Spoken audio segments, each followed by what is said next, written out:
動画では GoPro Mission 1 Pro の電源が入らない場合の対処法を解説します。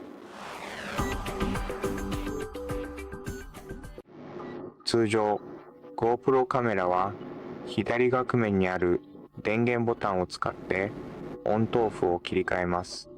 長押しするとカメラの電源が切れ、短く押すと電源が入ります。しかし電源ボタンを押してもカメラの電源が入らない場合は、カメラが正しく充電されているか確認してください。カメラの右側にあるバッテリーカバーを開けてください。ここに USB-C ポートがあります。充電ケーブルをカメラに接続すると充電が始まり、数分充電すればカメラの電源を入れられるようになります。それでも電源が入らない場合は、バッテリーを取り外してカメラの強制再起動を試してください。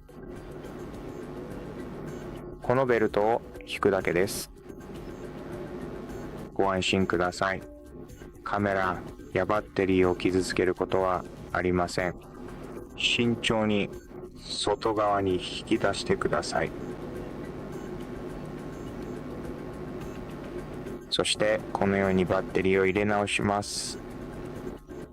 奥まで慎重に押し込んでからもう一度カメラの電源を入れてみてください。